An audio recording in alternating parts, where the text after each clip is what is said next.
When Britain entered World War II on September 3, 1939, following Germany's invasion of Poland, the British Army's armored forces faced the monumental challenge of transforming from a colonial policing force into a mechanized army capable of facing the most sophisticated military machine the world had yet seen.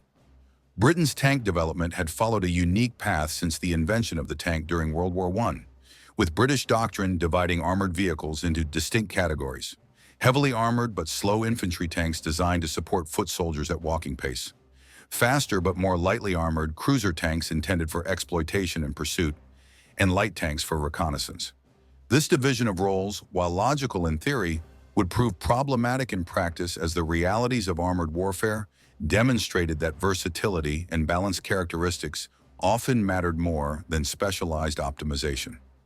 British tank design in the early war years reflected conservative thinking, limited industrial resources, and a failure to appreciate the rapid evolution of armored warfare doctrine that Germany had pioneered. Early British tanks featured inadequate main armament, often carrying only machine guns or small-caliber guns, insufficient for engaging enemy armor. Armor protection, while sometimes impressive on infantry tanks, was achieved through sheer thickness rather than sloped surfaces, creating heavy, slow vehicles. Mechanical reliability plagued many designs, with chronic breakdowns limiting operational effectiveness. Yet despite these problems, British tanks and the crews who operated them fought with determination across every theater of World War II.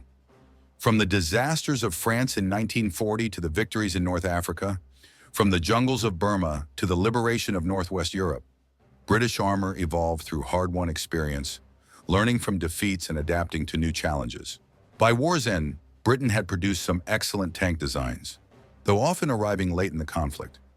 This comprehensive examination explores every major British tank type that saw service during World War II, from the inadequate light tanks and early cruisers that fought desperate rearguard actions in France to the powerful Comet that represented British tank design maturity, from the legendary Matilda infantry tank that terrorized Italian forces in North Africa to the controversial Churchill that evolved from problem-plagued liability to valued assault tank, and the American-designed but British-crewed Sherman that formed the backbone of British armored divisions during the liberation of Europe. The light tank Mechanized represented Britain's standard reconnaissance tank at the war's outbreak, a vehicle that epitomized the limitations of British pre-war tank design. Developed in the mid-1930s as part of a series of light tanks intended for imperial policing and reconnaissance, the Mk6 was never intended for combat against modern enemy armor, yet circumstances forced it into roles for which it was completely unsuited. The Mk6 weighed only 5.2 tons, with minimal armor ranging from 4 mm to 14 mm maximum thickness, protection that could barely stop rifle-caliber bullets, and offered no defense against anti-tank weapons or even heavy machine guns. The riveted construction created additional vulnerabilities as armor penetrations caused rivets to break loose and become deadly projectiles inside the crew compartment. Armament consisted of 1.50 caliber Vickers machine gun and 1.303 caliber Vickers machine gun in a small turret, providing firepower adequate only for engaging infantry in unarmored vehicles. The three-man crew of commander, gunner, and driver operated in extremely cramped conditions. Propulsion came from a Meadows six-cylinder gasoline engine producing 88 horsepower, giving the Mk6 a maximum speed of approximately 56 kilometers per hour on roads, its one advantage being mobility. The suspension used horseman units, providing reasonable ride quality for such a light vehicle. When Germany invaded France in May 1940, British light tanks accompanied the British Expeditionary Force, intended for reconnaissance missions. However, the rapid German advance and overwhelming armor superiority meant these vulnerable vehicles were thrust into combat situations they could never survive. German anti-tank guns, tanks, and even infantry weapons destroyed British light tanks in large numbers, their thin armor offering no protection. Light tank crews fought bravely but hopelessly, their machine guns incapable of penetrating enemy armor, while any German weapon could destroy them. Some light tanks achieved their intended reconnaissance role, providing valuable intelligence before being knocked out, but most were simply massacred when encountering German forces. After Dunkirk, surviving light tanks returned to Britain, where they were relegated to training duties, finally being recognized as completely inadequate for modern warfare. Some served in secondary theaters like the Middle East against less well-equipped opponents. But by 1941, the Mk6 was effectively obsolete. The light tank Mk6's story illustrates the dangers of preparing for the last war, as Britain had developed these vehicles for colonial operations against lightly armed opponents, not mechanized European warfare against a sophisticated enemy. Light tank Mk7. Tetrarch. The light tank Mk7. Tetrarch represented an attempt to create a more capable light tank, though it too would prove inadequate for most combat roles. Developed in the late 1930s with the intent of providing better firepower than the Mk6, the Tetrarch entered limited production starting in 1940. The tank weighed 7.6 tons with armor ranging from 4 mm to 16 mm, marginally better than the Mk6, but still inadequate against most weapons. The significant improvement was armament, with the Tetrarch mounting a 2-pounder gun capable of engaging enemy armor, plus a coaxial 7.90 mm Bisa machine gun. The 4-man crew consisted of commander, gunner, loader, and driver. Propulsion came from a Meadows 12-cylinder engine, producing 165 horsepower, giving a maximum speed of approximately 64 kilometers per hour. The unique steering system used a combination of flexing the track and conventional steering, an innovative but complex arrangement. Production totaled approximately 177 vehicles, limited numbers reflecting the military's recognition that light tanks had minimal combat value in European warfare. The Tetrarch saw limited combat service in Madagascar and with Soviet forces who received some via Lend-Lease and were unimpressed by their capabilities. However, the Tetrarch found an unexpected role as Britain's first air-portable tank. Its lightweight allowed it to be carried in Hamilcar gliders, and Tetrarchs participated in the D-Day airborne landings, providing limited armored support for British airborne forces. While better armed than the Mk6, the Tetrarch remained fundamentally a light tank attempting to fight in a heavy tank war with predictable results. Infantry tanks, early war. Infantry tank Mki Matilda I. The infantry tank Mki, known as Matilda I to distinguish it from its successor, represented Britain's first purpose-built infantry tank, designed specifically to support infantry attacks at walking pace with heavy armor protection. Development began in 1935 based on lessons from World War I, creating a vehicle intended to break through enemy defenses while remaining immune to anti-tank weapons of the period. The Matilda II weighed 11 tons with armor up to 60 mm thick on the frontal surfaces, making it the most heavily armored tank in service when introduced. This impressive protection came at the cost of armament, with the Matilda II mounting only a single 50 caliber Vickers machine gun or 303 caliber machine gun, providing no anti-tank capability whatsoever. The 2-man crew of commander, gunner, and driver operated in extremely cramped conditions. Power came from a Ford V8 engine producing 70 horsepower, giving the heavily armored vehicle a maximum speed of only 13 kilometers per hour, barely faster than walking pace. The suspension used coil springs on bogies, providing adequate ride for the intended walking pace operations. Approximately 140 Matilda III tanks were produced between 1938 and 1940. When the BEF deployed to France, Matilda III tanks equipped the Army Tank Brigade, intended to support infantry attacks. The Matilda II's thick armor proved nearly impervious to German 37mm anti-tank guns, allowing these tanks to advance through fire that would destroy other British armor. However, the machine gun-only armament meant Matilda II tanks could not engage enemy tanks or destroy fortifications, severely limiting their effectiveness. The most famous Matilda II action occurred at Arras on May 21, 1940, when British armor counterattacked German forces. Matilda II tanks, supported by the better-armed Matilda II, advanced through German positions, causing considerable alarm. The thick armor allowed Matilda II tanks to survive hits from German anti-tank guns, while their machine guns suppressed enemy infantry. However, German forces adapted, using 80mm anti-aircraft guns in the anti-tank role, and concentrating fire to eventually knock out the British tanks. Most Matilda II tanks were lost during the fall of France, either destroyed in combat, abandoned due to mechanical failure, or deliberately destroyed to prevent capture. The few that returned to Britain were used for training before being scrapped. The Matilda Thorner demonstrated both the strengths and weaknesses of the infantry tank concept. Excellent armor, but inadequate armament and mobility. Infantry tank mechanized Matilda II. The infantry tank mechanized, universally known as Matilda II, became one of Britain's most important tanks of the early war period and achieved legendary status during the North African campaign. Designed as an improved infantry tank incorporating lessons from the Matilda I, the Matilda II featured much heavier armament while retaining excellent armor protection. Development began in 1936 and the first production vehicles appeared in 1939. The Matilda II weighed 27 tons with armor ranging from 20 mm on the sides and rear to 78 mm on the frontal surfaces, making it one of the most heavily armored tanks in the world when introduced. This impressive protection rendered the Matilda II nearly invulnerable to most anti-tank guns of 1940 and 1941. Armament consisted of a 2-pounder gun and a coaxial 7.92 mm Besa machine gun and a cast turret providing good ballistic shaping.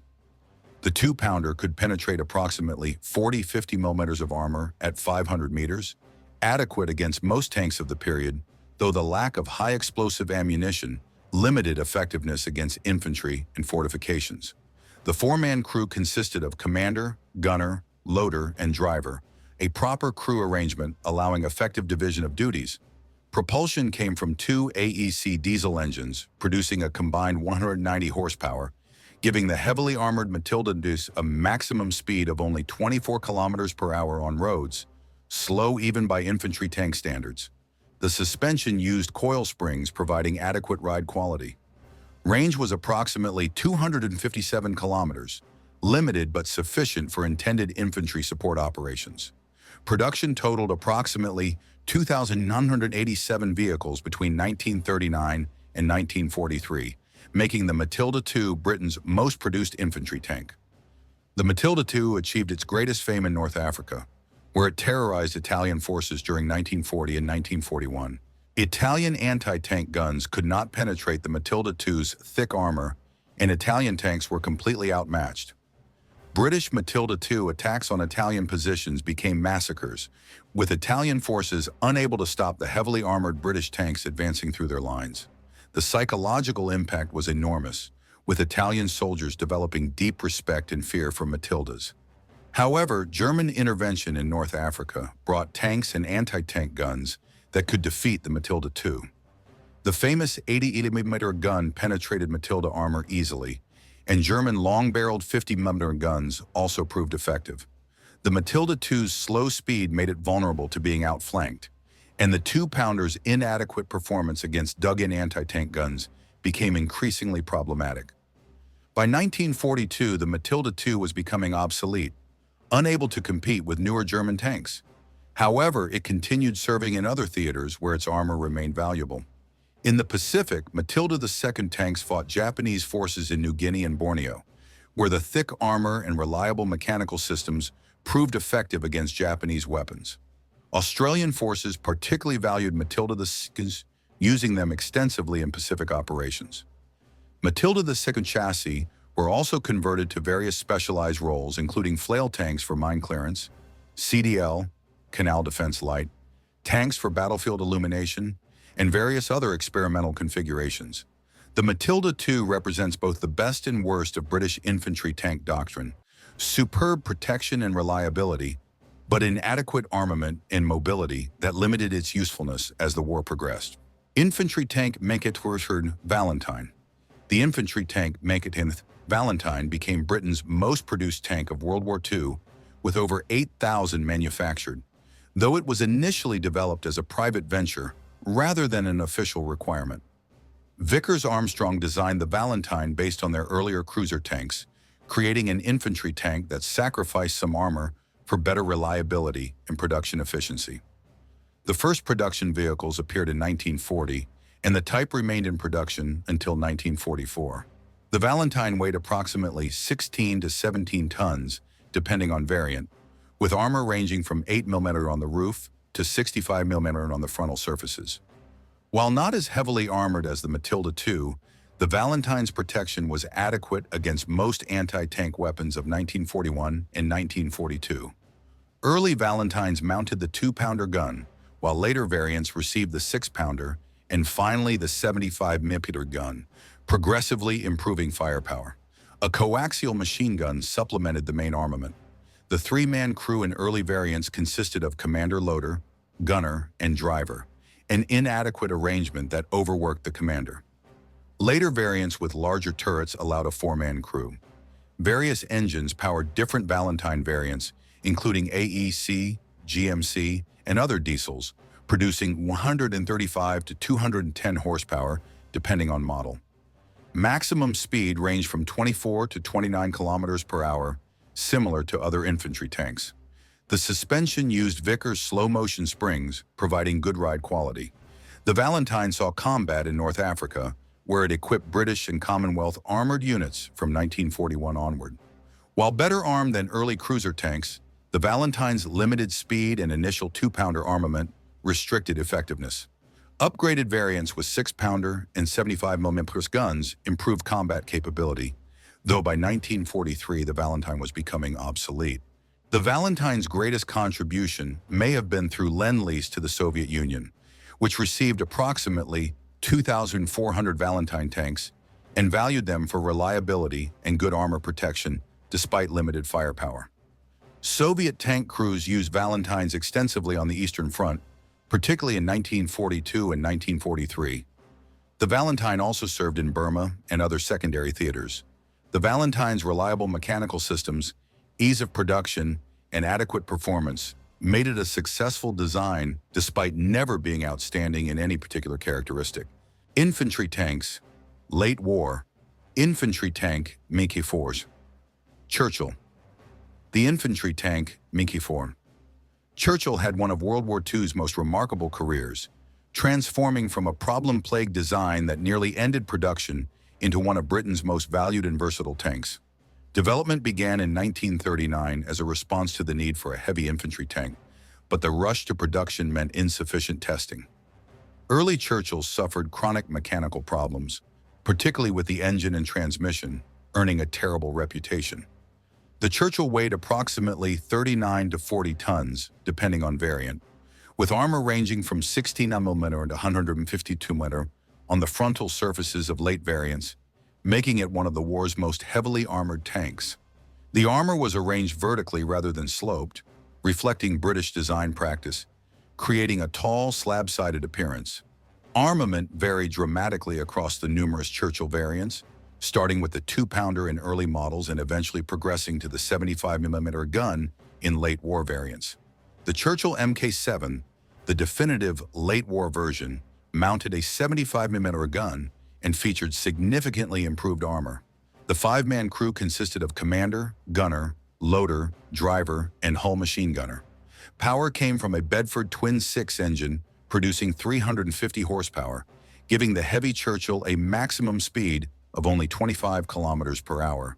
Though the excellent suspension and track design provided good cross-country mobility despite the low speed. The distinctive suspension featured 11 small road wheels per side, distributing weight excellently and providing the ability to cross obstacles that stopped other tanks. The Churchill's initial combat debut at Dieppe in August 1942 was disastrous, with mechanical failures and inability to cross obstacles, leading to heavy losses and reinforcing the tank's poor reputation. However, in North Africa, Churchills demonstrated their value during the Second Battle of El Alamein and subsequent operations. The thick armor allowed Churchills to advance where other tanks were knocked out, and the good cross-country performance proved valuable in rough terrain. The Churchill's finest hour came in Tunisia, where the tank's armor and obstacle crossing ability made it effective in mountainous terrain. During the Italian campaign, Churchills proved invaluable for assault operations against fortified positions, with the heavy armor allowing them to survive intense fire while supporting infantry attacks. By 1944, with mechanical problems largely resolved and firepower improved through the 75mm gun, the Churchill had become a valued asset. During the Northwest Europe campaign, Churchill served in specialized assault roles, using their heavy armor and good obstacle crossing to support attacks on fortified positions. The Churchill's versatility was demonstrated through the numerous specialized variants created on its chassis, including the AVRE, Armored Vehicle Royal Engineers, carrying a 209 mm petard mortar for destroying fortifications, bridge layers, flamethrower tanks, mine-clearing vehicles, and numerous other configurations. These specialized Churchills, collectively known as Hobart's Funnies, after their developer, Major General Percy Hobart, proved crucial during D-Day and subsequent operations. The Churchill represents one of military history's great redemption stories, a tank that nearly failed, but through continuous improvement became an effective and valued weapon. Cruiser tanks, early war. Cruiser tank MKI A9. The cruiser tank MKE, designated A9 during development, represented Britain's first purpose-built cruiser tank, designed for mobility and exploitation rather than close infantry support. Development began in the mid-1930s, resulting in a tank that featured relatively thin armor in exchange for higher speed. The A9 weighed 13 tons with armor ranging from 6 mm to 14 mm, protection adequate only against small arms and shell fragments. The main armament consisted of a 2-pounder gun in the turret, with 2 additional small subsidiary turrets on the hull front mounting machine guns, an unusual configuration intended to provide suppressive fire, but which proved problematic in practice. The 6-man crew consisted of commander, gunner, loader, driver, and 2 hull machine gunners, an excessive crew size that reflected inefficient design. Power came from an AEC engine producing 150 horsepower, giving the A9 a maximum speed of approximately 40 kilometers per hour, fast for its era, but requiring sacrifice of armor protection. The suspension used coil springs providing adequate ride quality. Only 125 A9 tanks were produced between 1937 and 1939, limited numbers reflecting recognition that the design had significant flaws. The A9 saw action in France in 1940, where its thin armor and unreliable mechanical systems limited effectiveness. In North Africa, A9 tanks fought against Italian forces with some success, though by 1941 they were obsolete and withdrawn from service. The A9 represents British cruiser tank doctrine in its early flawed form, emphasizing speed while sacrificing protection and reliability. Cruiser tank Mechanized A10. The cruiser tank Mechanized, designated A10, was developed as a heavily armored version of the A9, though the designation as a cruiser tank was questionable given its increased weight and reduced speed. The A10 weighed 14.75 tons with armor up to 30 mm, significantly better protection than the A9. The armament remained a 2-pounder gun in the main turret, but the problematic subsidiary turrets were eliminated with a single coaxial machine gun providing anti-infantry capability. The 4-man crew consisted of commander, gunner, loader, and driver. The same engine as the A9 powered the heavier A10, reducing maximum speed to approximately 26 kilometers per hour, barely faster than infantry tanks. Approximately 175 A10 tanks were produced between 1939 and 1940. The A10 served in France and North Africa, performing marginally better than the A9 due to improved armor, though mechanical unreliability remained problematic. By 1941, the A10 was obsolete and withdrawn from frontline service. Both the A9 and A10 demonstrated the confusion in British tank doctrine and the problems with rushing designs into production without adequate testing. Cruiser tank MK-III A13. The cruiser tank MK-III, designated A13, represented a significant improvement over earlier cruisers by adopting the revolutionary Christie suspension system that had proven so successful in Soviet BT tanks. Britain purchased a Christie tank from American designer J. Walter Christie and used it as the basis for a new cruiser design. The A13 weighed 14 tons with armor ranging from 6 mm to 14 mm, thin protection but acceptable for a cruiser emphasizing mobility. The 2-pounder gun provided adequate anti-tank capability for 1939-1940, supplemented by a coaxial machine gun. The 4-man crew operated in conditions similar to other British cruisers. The Liberty engine producing 340 horsepower, combined with the excellent Christie suspension, gave the A13 a maximum speed of 48 kilometers per hour, making it one of the fastest tanks in service. The large road wheels and long suspension travel provided excellent cross-country performance. Approximately 65 A-13 tanks were produced in 1939. The A-13 MKI saw action in France, where its speed proved valuable for reconnaissance and exploitation, though the thin armor left it vulnerable. Mechanical reliability issues plagued early examples, though improvements addressed some problems. The A-13 MKII, also known as the cruiser tank MK4, featured improved armor up to 30 mm in various refinements, with approximately 655 produced. This variant saw extensive service in North Africa during 1940 and 1941, proving reasonably effective against Italian forces. However, German intervention brought tanks and anti-tank guns that could easily defeat the A-13, and its mechanical problems caused numerous breakdowns in desert conditions. Despite its flaws, the A-13 established the Christie suspension as the basis for subsequent British cruiser tanks. Cruiser tank MK4, A-13 Mk II. As mentioned above, the cruiser tank Mk was an improved A-13 featuring better armor and various refinements. This became the most numerous of the early cruiser tanks, seeing extensive service in North Africa. The additional armor weight in desert conditions exposed the engine's inadequacy, with overheating and mechanical failures common. The A-13 MK2 fought in all major North African battles of 1940 and 1941, gradually being worn down through combat losses and mechanical attrition. By late 1941, most had been replaced by newer designs. Covenanter, cruiser tank MKY.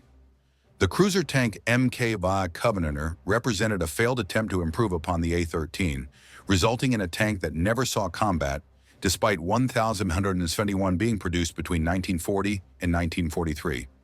The Covenanter featured improved armor and a more compact design than earlier cruisers, but chronic engine cooling problems proved insoluble. The Meadows engine could not be adequately cooled in the cramped engine compartment, causing constant overheating and mechanical failures. Despite years of attempted fixes, the Covenanter never achieved reliability adequate for combat operations. All Covenanters remained in Britain for training purposes, preparing crews for other tanks. The Covenanter represents a massive waste of British industrial resources, producing nearly 1,800 tanks that never fired a shot in anger. Cruiser tanks mid-war. Crusader. Cruiser tank Mk6. The cruiser tank Mk6. Crusader became Britain's primary cruiser tank during the critical North African campaigns of 1941 and 1942, despite numerous flaws that made it inadequate against German armor. Developed by Nuffield as an improved A-13 design, the Crusader entered production in 1941. The tank weighed approximately 20 tons with armor up to 49 mm on later variants, finally providing reasonable protection.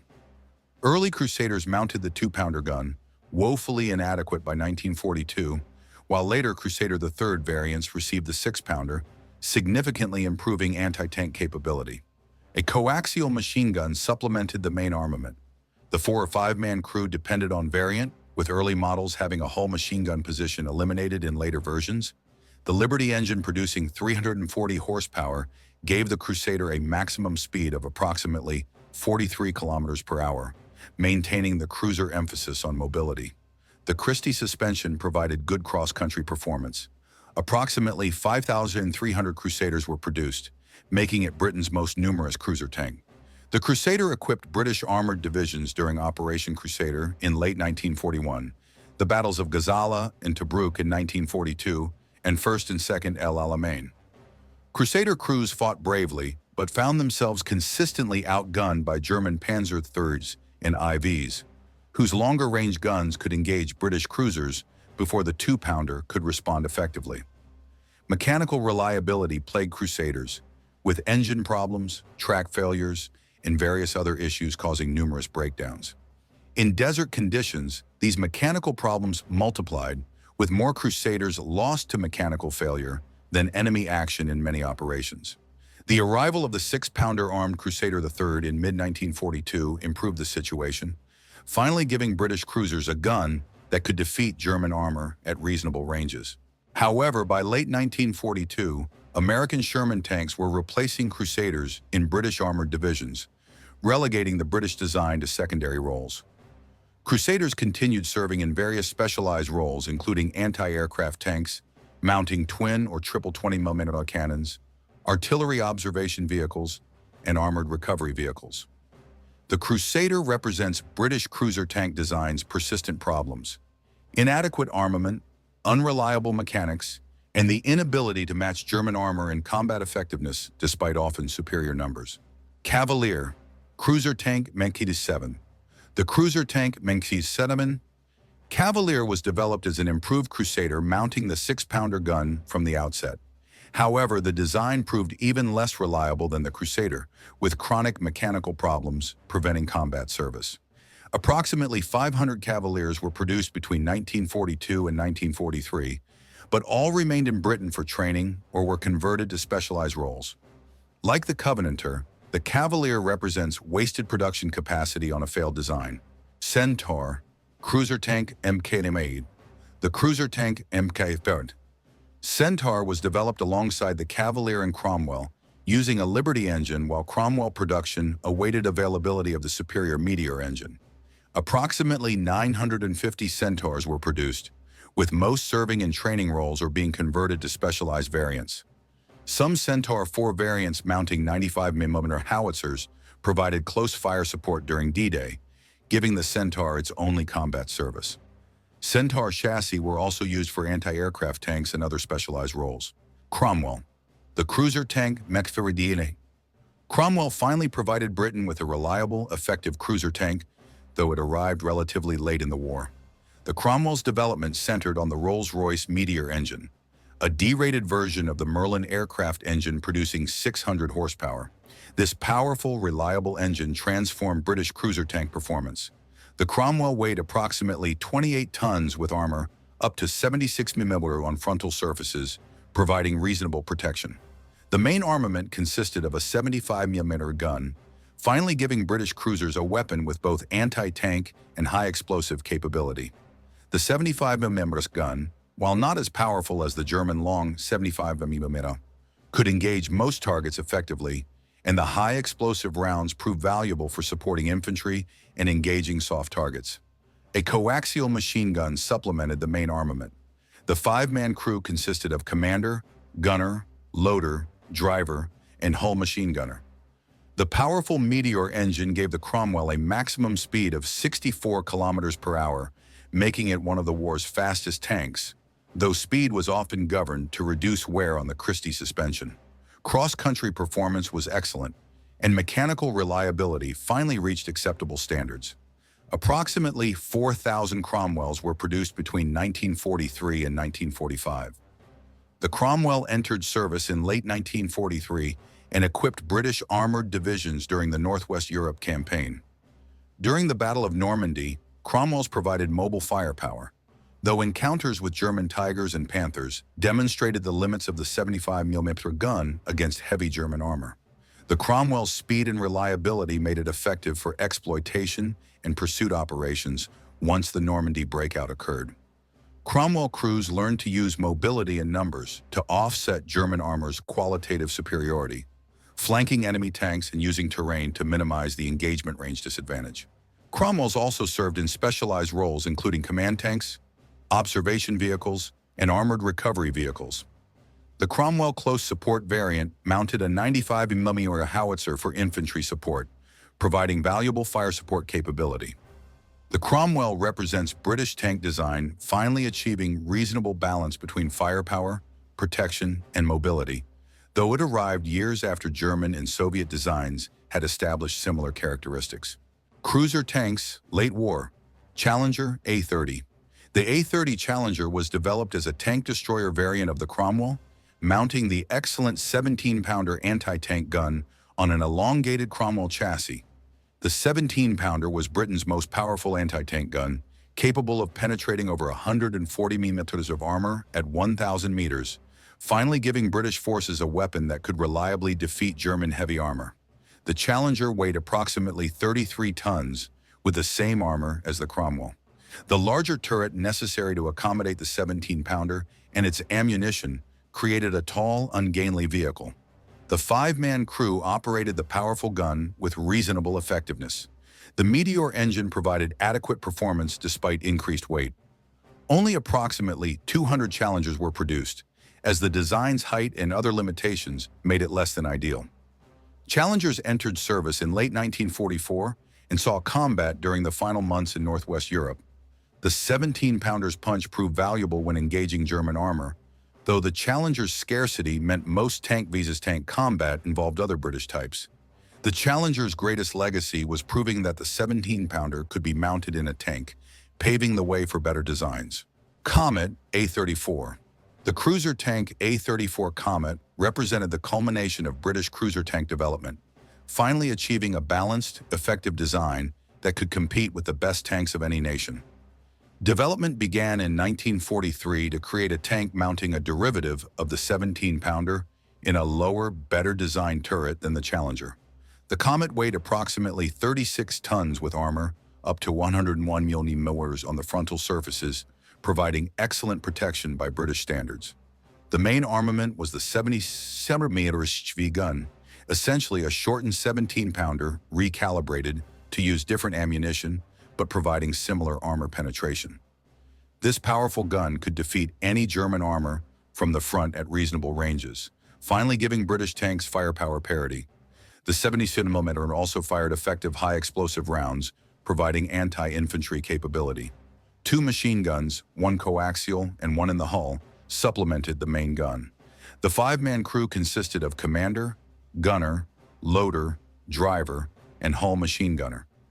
The Meteor engine, producing 600 horsepower, gave the Comet a maximum speed of 47 kilometers per hour, excellent performance for a tank of this weight. The improved Christie suspension provided better cross-country performance than earlier cruisers. Most importantly, the Comet achieved excellent mechanical reliability, finally solving the persistent problems that had plagued British cruiser tanks. Approximately 1,200 Comets were produced between late 1944 and 1945, though most arrived too late to see significant combat. Comets began reaching British armored divisions in December 1944 and saw action during the final months of the war in Northwest Europe. The combination of powerful gun, good armor, excellent mobility, and reliable mechanics made the Comet highly effective. German tankers respected the Comet's capabilities, recognizing it as a tank that could engage Panthers and Tigers on relatively equal terms. However, the war's approaching end meant the Comet's combat service was limited. After the war, the Comet equipped British armored units for years, with some remaining in service into the 1960s. The Comet represents what British tank design could achieve when given time to develop properly: a balanced, effective design that stood among the war's best tanks.